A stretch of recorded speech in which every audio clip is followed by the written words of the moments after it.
오늘 함께 나눌 말씀은 출애굽기 36장 말씀입니다. 오늘 함께 나눌 말씀은 출애굽기 36장 2절부터 7절 말씀입니다. 오늘 말씀 저와 성도님들 한 절씩 교독하겠습니다. 모세가 브살렐과 오홀리압과 및 마음이 지혜로운 사람 곧 그 마음에 여호와께로부터 지혜를 얻고 와서 그 일을 하려고 마음에 원하는 모든 자를 부르매 그들이 이스라엘 자손의 성소의 모든 것을 만들기 위하여 가져온 예물을 모세에게서 받으니라. 그러나 백성이 아침마다 자원하는 예물을 연하여 가져왔으므로 성소의 모든 일을 하는 지혜로운 자들이 각기 하는 일을 중지하고 와서 모세에게 말하여 이르되 백성이 너무 많이 가져오므로 여호와께서 명령하신 일에 쓰기에 남음이 있나이다. 모세가 명령을 내리매 그들이 진중에 공포하여 이르되 남녀를 막론하고 성소에 드릴 예물을 다시 만들지 말라 하매 백성이 가져오기를 그치니 있는 재료가 모든 일을 하기에 넉넉하여 남음이 있었더라. 아멘. 사랑하는 성도 여러분, 우리는 계속해서 출애굽기 말씀에 대해서 듣고 있습니다. 성도 여러분들은 이스라엘 백성들의 출애굽 여정을 다 기억하고 계십니까? 애굽에서 노예로 고통받던 이스라엘 백성들이 울며 신음하며 하나님께 기도를 드렸고 하나님께서 그 울음과 탄식을 귀 기울여 들어주셨습니다. 이후 하나님께서는 10가지 재앙을 통해서 강팍했던 바로의 생각을 꺾으셨습니다. 그리고 눈앞에 가로놓인 홍해 앞에서 모든 것이 끝났다고 절망하던 순간에 하나님께서는 홍해를 갈라주셨습니다. 먹을 것도 마실 것도 없던 광야에서 하나님께서는 만나와 메추라기로 먹이시고 마른 반석을 쪼개어서 생수를 내어 마시게 하셨습니다. 낮에는 구름 기둥, 밤에는 불 기둥으로 단 한순간도 그들을 떠나시지 않으시고 그들의 삶을 인도해 주셨습니다. 마치 부모가 어린 자녀의 손을 꼭 붙잡고 무서운 밤길을 함께 걸어주는 것처럼 하나님께서는 한순간도 그들을 외면하거나 방치하지 않으셨습니다. 여러분, 그런 은혜의 순간을 떠올릴 때 여러분의 가슴에도 감사와 감격이 넘쳐나지 않으십니까? 하나님께서는 이스라엘 백성들과 더욱더 깊은 사랑과 교제를 위해서 성막 건축을 계획하십니다. 성막 설계와 필요한 온갖 재료들과 그리고 그 거룩한 집을 지을 일꾼들의 능력까지도 미리 준비시키셨습니다. 정말 세밀하면서 완벽한 계획이지 않습니까? 우리의 인생 또한 하나님께서 한순간도 한치의 실수도 없이 섬세하게 인도하고 계심을 확신합니다. 그런데 그렇게 은혜와 기적으로 이루어졌던 여정이었으면 얼마나 좋았을까요? 하나님께서 모세를 시내산으로 부르시고 모세가 시내산에 오르고 며칠이 지나자 백성들의 마음속에는 불안이 싹트기 시작하였습니다. 그들이 생각하기에는 머리로는 분명히 하나님께서는 살아계신다라는 사실을 알고 있었지만 그들의 눈앞에는 하나님이 보이지 않았고 귀에는 아무런 음성이 들리지 않았으며 손에 잡히는 확신도 없었습니다. 그래서 모세가 돌아오지 않으면 우리는 어떻게 하지? 그럼 우리가 이 광야에서 어떻게 살아나가야 하지? 라고 생각하며 눈에 보이지 않는 하나님, 보이지 않는 지도자, 보이지 않는 미래 앞에서 그들은 결국 선택하였습니다. 우리를 인도할 신을 만들자고 말입니다. 그래서 결국 그들은 금송아지를 만들어 놓고 그 앞에 절하며 이렇게 고백합니다. 이스라엘아, 이는 너희를 애굽 땅에서 인도해낸 너희의 신이로다. 하나님이 아닌 자기들이 만든 신 앞에서 절하는 백성들의 모습이었습니다. 그런데 이 모습이 참 낯설지 않는 것 같습니다. 우리도 주님께서 주시는 수많은 은혜를 경험하며 살아가지만 힘든 상황이 딱 닥쳤을 때 우리는 조급해합니다. 이거 어떻게 해야 하지? 어떻게 해야 바로 해결할 수 있지? 생각합니다. 그때 하나님께 기도하고 하나님의 응답을 기다리기보다 눈에 보이고 손에 잡히는 무언가로 안정을 얻으려는 우리의 모습을 보게 됩니다. 오늘 본문은 죄의 자리에서 죄로 인해 심판을 받아야 마땅했던 백성들이 어떻게 하나님의 거룩한 성막을 짓는 영광의 사명의 자리이자 하나님의 계획 안에 다시 서게 되었는지를 함께 살펴보며 우리의 실패와 넘어짐을 넘어서는 하나님의 은혜와 하나님의 멈추지 않는 신실하신 그 계획을 함께 보길 소망합니다. 사랑하는 성도 여러분, 우리는 왜 이렇게 쉽게 무너지고 하나님이 아닌 눈에 보이는 죄악된 것들을 붙잡으려고 할까요? 그 답은 너무나 명확합니다. 우리는 너무나도 연약한 죄인이기 때문입니다. 우리 자신의 힘과 의지로는 하나님을 온전하게 신뢰할 수 없던 것입니다. 금송아지 앞에 절했던 이스라엘의 모습은 어쩌면 거울 앞에 서 있는 우리 자신의 모습일지도 모릅니다.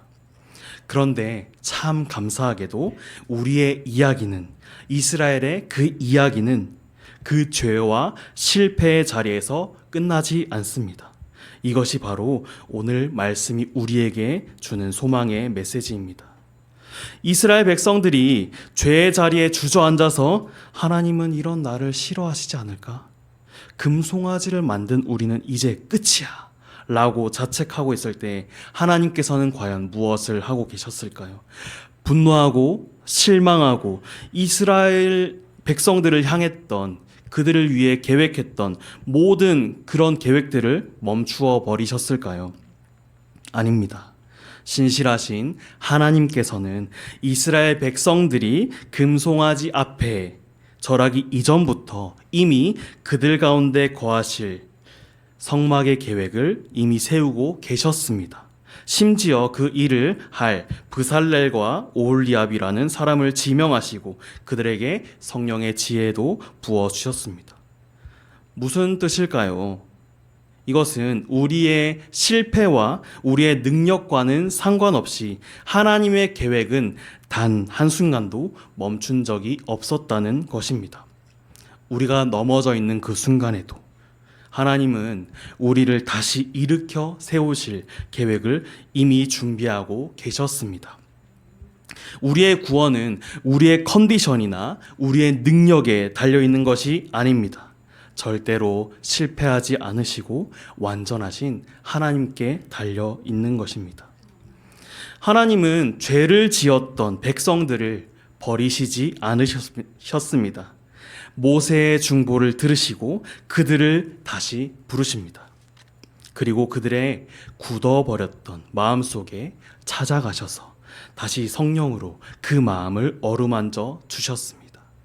나는 죄인이야 하고 숨어버렸던 그들의 마음에 괜찮으니까 다시 시작하자는 거룩한 소망을 불어넣어 주셨던 것입니다. 사랑하는 성도 여러분, 혹시 지금 죄의 자리에 앉아 계시는 분이 있습니까? 과거의 실수 때문에 혹은 나의 연약함 때문에 하나님 앞에 나아갈 자격이 없어 라고 느끼시는 분이 혹시 이 자리에 계십니까? 그렇다면 꼭 기억하시기 바랍니다. 우리가 일어설 수 있는 이유는 우리의 결단과 우리의 노력이 아니라 우리가 넘어져 있는 그 순간에도 쉬지 않고 우리를 위해 일하시는 하나님, 우리를 다시 부르시는 주님이 계시기 때문입니다. 이 놀라운 은혜가 오늘 저와 여러분들을 다시 일으켜 세우는 능력이 되기를 주님의 이름으로 축복합니다. 하나님의 신실하신 계획 안에서 성령님의 은혜가 그들에게 임하자 이스라엘 백성들에게 놀라운 변화가 일어나기 시작합니다. 얼마 전까지만 해도 그들은 금송아지 앞에서 춤추며 어둠과 죄책감에 빠져 있었던 사람들이었습니다. 오늘 본문 2절과 3절 함께 읽어 보겠습니다. 모세가 브살렐과 오홀리압과 및 마음이 지혜로운 사람 곧 그 마음에 여호와께로부터 지혜를 얻고 와서 그 일을 하려고 마음에 원하는 모든 자를 부르매 그들이 이스라엘 자손의 성소의 모든 것을 만들기 위하여 가져온 예물을 모세에게서 받으니라. 그러나 백성이 아침마다 자원하는 예물을 연하여 가져왔으므로. 아멘. 모세가 부르자 사람들은 하나둘씩 일어나기 시작하였습니다. 그들의 얼굴에는 더 이상 절망이 아니라 거룩한 사명으로 기쁨과 기대가 넘쳐나게 되었습니다. 마음에 원하는 모든 자, 자원하는 자들이 나아왔다고 성경은 말씀합니다. 이것은 누가 등을 떠밀어서 마지못했던 헌신이 아니었습니다. 억지로 하는 희생도 아니었습니다. 나 같은 죄인을 다시 불러주시다니. 나 같은 죄인도 하나님의 이 위대한 일에 그 계획에 쓰임 받을 수 있다니 하는 주체할 수 없는 그 감사와 감격이 그들의 마음을 움직였던 것입니다. 성령께서 그들의 마음을 만져주시니 그들의 손과 발이 움직이기 시작했습니다. 금송아지를 만들기 위해 귀걸이를 내어주었던 그 손은 이제 하나님의 성막을 위해 가장 귀한 보물들을 들고 나오게 만들었습니다. 불평과 원망을 쏟아내던 그 입술은 이제 서로를 격려하며 하나님의 일을 함께 이루어 가게 만들었습니다. 이것이 바로 성령님께서 하시는 일인 것입니다. 성령님께서는 우리의 마음과 생각을 변화시켜 주실 때 가장 부끄러운 실패의 순간을 가장 영광스러운 사명의 자리로 바꾸어 주시는 것입니다. 그리고 그 헌신이 얼마나 풍성했는지를 5절과 7절에서 말씀합니다. 백성들이 가져온 예물이 너무나 많아서 일꾼들이 모세에게 와서 백성이 너무 많이 가져오므로 쓰기에 남음이 있나이다 라고 말씀합니다. 그래서 모세는 그들에게 이제 그만 가져오라고 명령해야만 했습니다. 사랑하는 성도 여러분, 진정한 사명과 헌신이란 나의 것을 억지로 짜내어서 쥐어 짜내는 그런 의무가 아닙니다. 그것은 내가 받은 은혜가 너무 커서 내 안에 계신 성령님의 그 감동하심이 너무나도 뜨거워서 내가 움직이지 않고는, 내가 드리지 않고는 견딜 수 없었던 기쁨의 반응이었던 것입니다. 의무감으로 해야 되니까, 내 직분이 이러하니까가 아니라 그들의 마음과 생각이 변화되었기 때문에 자연스럽게 우러나왔던 행동이었던 것입니다. 바라기는 우리의 모두의 마음이 성령님의 그 뜨거운 감동으로 채워져서 억지로 하는 것이 아니라 자원하는 그 기쁨으로 주님의 부르심에 동참하며 그 복된 사명의 자리에 서게 되기를 간절히 소망합니다. 오늘 우리는 말씀을 통해서 실패한 이스라엘 백성들이 어떻게 다시 사명의 자리로 나아갈 수 있었는지를 보았습니다. 하나님의 신실하신 계획과 성령님의 그 뜨거운 감동이 그들을 일으켰습니다. 그런데 우리는 여기서 더 나아가 이 모든 이야기의 진짜 주인공이 누군지를 발견해야 합니다. 출애굽기에서 성막이 하나님께서 백성들 가운데 거하시는 장소였다면 신약 시대에서는 예수님께서 친히 말씀이 육신이 되어 우리 가운데 거하셨습니다. 그분 자신이 바로 걸어다니는 성전이자 하나님 그 자체이셨습니다. 고린도전서 3장 16절은 이렇게 말씀합니다. 너희는 너희가 하나님의 성전인 것과 하나님의 성령이 너희 안에 계시는 것을 알지 못하느냐. 여기서 말씀하시는 것처럼 부활하신 주님께서 우리 각 사람 안에 성령을 보내주셔서 우리의 몸이 성전이 되어 우리 안에 직접 거하신다고 말합니다. 놀랍지 않으십니까? 이 말씀이 우리에게 주시는 가장 큰 위로가 무엇인지 아십니까? 하나님께서는 우리의 죄와 실패에도 불구하고 우리를 포기하지 않으시는 이유가 바로 여기 있습니다. 예수 그리스도의 십자가가 이미 우리의 모든 실패를 덮고도 남을 만큼, 우리의 모든 죄값을 치르고도 남을 만큼 완벽하고 충분했기 때문입니다. 예수님의 제자였던 베드로를 생각해 볼까요? 그는 모두 주를 버릴지라도 나는 결코 버리지 않겠나이다 라고 장담하였지만 결국 어떻게 되었을까요? 예수님을 3번이나 부인하였습니다.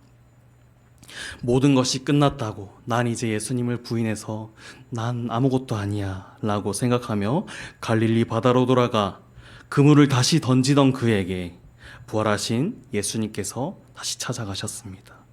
주님은 그의 생각, 그의 실패를 책망하지 않으셨습니다. 대신 따뜻한 불을 피우고 밥을 먹이시며 네가 이 사람들보다 나를 더 사랑하느냐? 라고 물으시며 베드로가 주님, 그러하나이다. 내가 주님을 사랑하는 줄을 주님께서 아시나이다 라고 고백하였을 때 주님께서는 그에게 가장 위대한 사명을 다시 맡겨주십니다. 내 양을 먹이라고 말입니다. 사랑하는 성도 여러분, 하나님께서 금송아지를 만들었던 이스라엘 백성들을 버리지 않고 성막 건축의 사명자로 다시 불러주셨던 것처럼 예수님께서는 자신을 배신했던 베드로를 찾아가서 내 양을 먹이라는 사명을 다시 맡겨주셨습니다. 이 이야기는 단지 출애굽기의 이야기도 베드로의 이야기도 아닙니다. 바로 오늘 죄와 실패의 자리에 늘 함께하는 저와 여러분들을 향한 이야기입니다. 우리의 실패가 무엇이든 우리의 연약함이 어떠하든 십자가의 은혜는 그것을 덮기에 충분합니다. 주님은 오늘도 우리를 다시 사명의 자리로 불러주고 계십니다.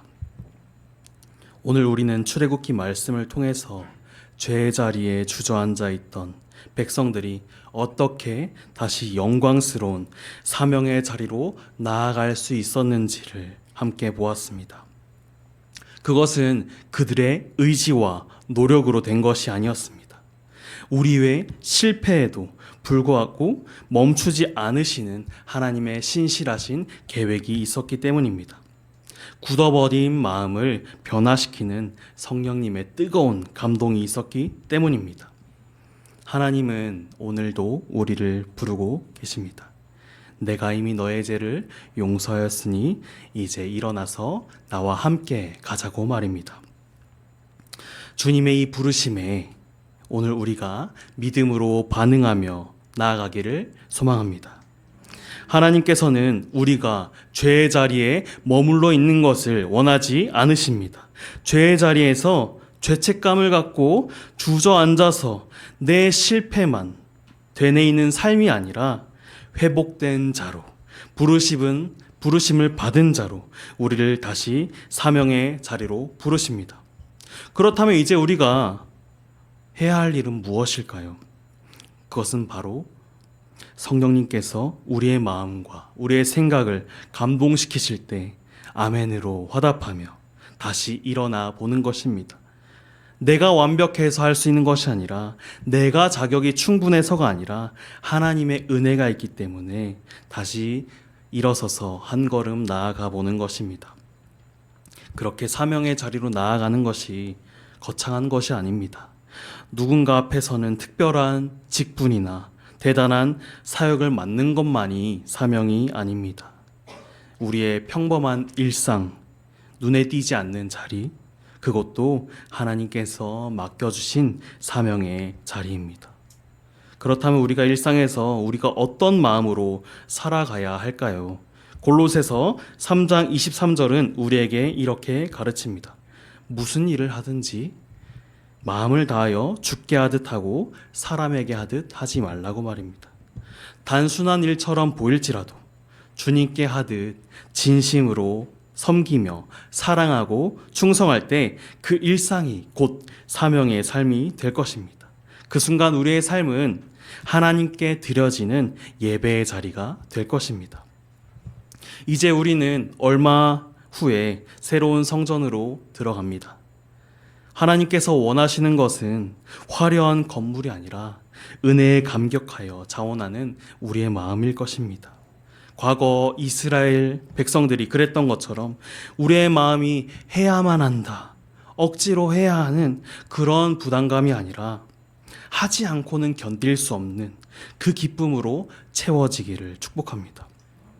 새 성전의 모든 공간마다 우리의 감사의 기도가 쌓이고 그곳에서 자라날 우리 아이들의 목소리가 울려 퍼지길 기대합니다. 사랑하는 성도 여러분, 이제 과거에 매여서 주저앉아 있지 마시고 실패 속에 실패의 자리에 있는 것이 아니라 은혜 안에서 용기를 내어서 주님의 부르심에 아멘으로 화답하길 소망합니다. 이번 한 주간 여러분의 모든 삶의 자리에서 오늘 주신 말씀을 꼭 붙들며 나아가시길 소망합니다. 성령님께서 여러분의 생각과 마음을 변화시켜 주실 때 그 조그만 감동에도 주님 감사합니다 라고 고백하며 나아가는 우리 모든 성도님들 다 되시길 소망합니다. 오늘 들으신